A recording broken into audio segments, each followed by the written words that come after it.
विशेष करके पुरुषों में ये बात है कि वो एक हाथ से पहुंच होते हैं, एक हाथ से प्रणाम नहीं लिखा, पाप लगता है, पुण्य नष्ट हो जाते हैं। एक हस्ते कृतम प्रणाम, प्रणाम दोनों हाथ से होना चाहिए, बाएं से बायां, दाएं से दाहिना पहुंच होना चाहिए। ये असली शास्त्रीय है। ऐसा ना कर सको, कम से कम हाथ, दोनों हाथों को जोड़ करके प्रणाम करो। ये नहीं एक हाथ से कभी प्रणाम, ये नियम है, ये शास्त्र कहता है मन को। अब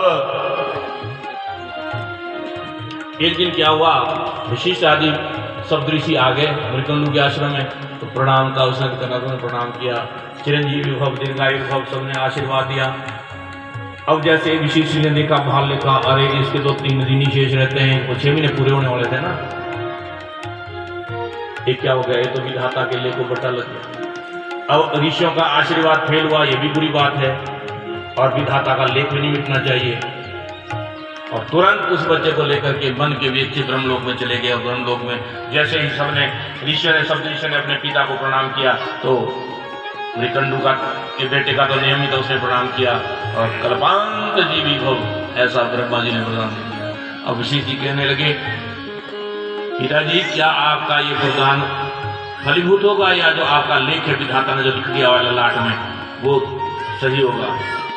ब्रह्मा जी मुस्कुराने लगे, अरे क्यों घबराते हो विशेष, इसने तो अभिवादन यज्ञ से इतना वरदान प्राप्त कर लिया, ये तो कल्पांत जीवी है। और वही मृकंडू के बेटे मार्कंडे ऋषि जी कल्पांत जीवी है बंधुओं, एक कल्प तक जिएंगे, करोड़ों अरबों वर्ष कल्प निपटाती संख्या है सारी आप लोगों को।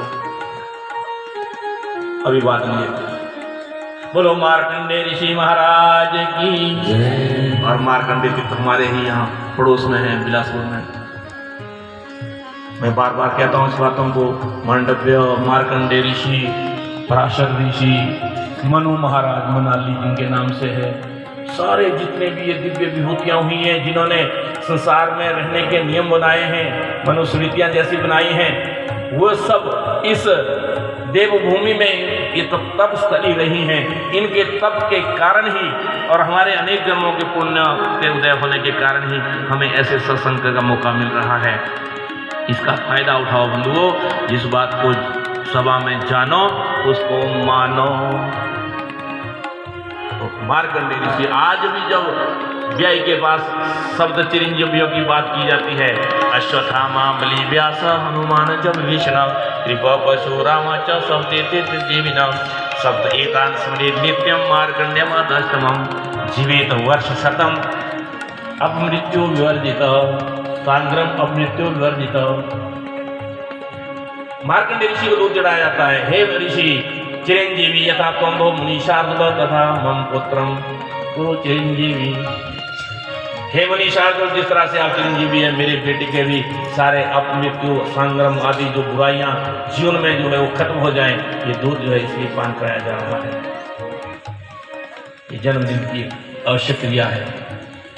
सप्तऋषियों का पूजन, मार्कंडेय ऋषि का पूजन वहां पर किया जाता है। तो ये अभिवादन यज्ञ से होते हैं, इसलिए विनम्रशील बनो। विनम्रता सब कुछ देने में सक्षम है। तो भृगु जी के वंश का वर्णन कर रहे हैं। ये मृकंडू जी का